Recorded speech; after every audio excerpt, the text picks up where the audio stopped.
Aujourd'hui, je vais démystifier pour vous 3 trucs mathématiques populaires.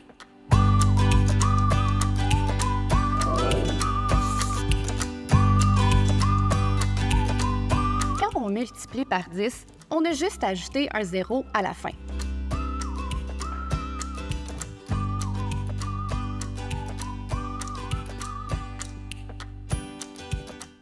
1 fois 10 égale 10. 6 fois 10 égale 60. 32 fois 10 égale 320.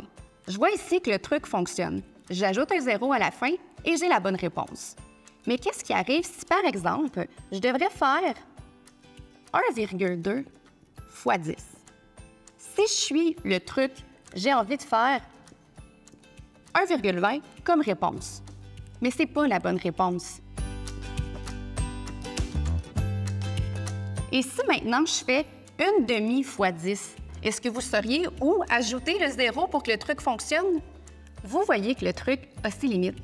Il ne donne aucun sens, aucune valeur à la multiplication et à la valeur de position. La solution, c'est d'explorer la logique de la régularité du 0. Deuxième truc erroné, dire à vos élèves que quand ils font une multiplication à plus de 2 chiffres, de toujours rajouter un 0 à chaque fois qu'ils changent de ligne.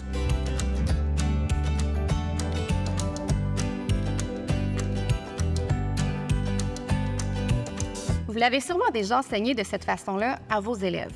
Donc, ici, une fois que j'étais rendu à multiplier mon 2, j'ai ajouté un 0 à ma deuxième ligne et par la suite, une fois que j'ai fait toute ma multiplication, je fais la somme ici qui va me donner ma réponse finale, 3003, qui est la bonne réponse. Le problème, c'est que pour une grande majorité des élèves, le 0 ici va faire aucun sens. Même vous, êtes-vous capable de l'expliquer clairement pourquoi on ajoute un 0? Parce que ça ne fait pas de sens pour les élèves, ils vont l'oublier ou ils vont le mettre au mauvais endroit et au final, ils ne vont pas obtenir la bonne réponse. La solution, c'est de prendre le temps d'expliquer ce qui se cache derrière ce 0-là. Par exemple, quand je suis rendue à multiplier mon 2 par mon 3, mais il faut comprendre que ce n'est pas 2 fois 3 que je fais. Ce que je fais, en réalité, c'est 2 dizaines fois 3. Parce que ici, mon 2 est à la position des dizaines. Donc, plutôt que faire 2 fois 3, je suis en train de faire 20 fois 3.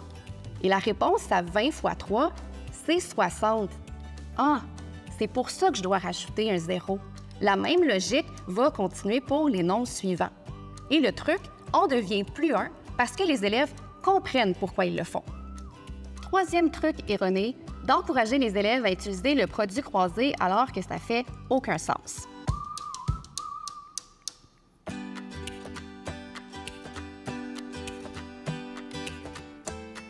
Par exemple, dans un problème où on dirait qu'en 4 heures de travail, j'ai réussi à accumuler 100 $, on poserait la question, mais en 6 heures de travail, tu aurais accumulé combien? Je pourrais illustrer mon problème de cette façon-ci et utiliser mon produit croisé pour trouver la valeur de mon inconnu.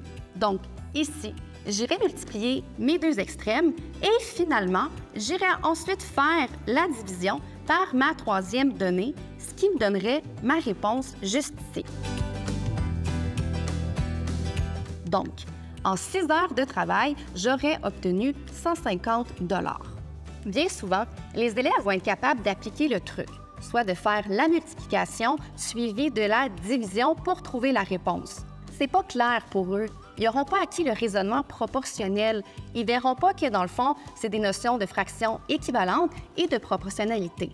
Donc, ils appliquent une procédure sans comprendre pourquoi ils la font. Et vu qu'ils ne comprennent pas pourquoi ils la font, bien là, il y a des risques de mal l'interpréter.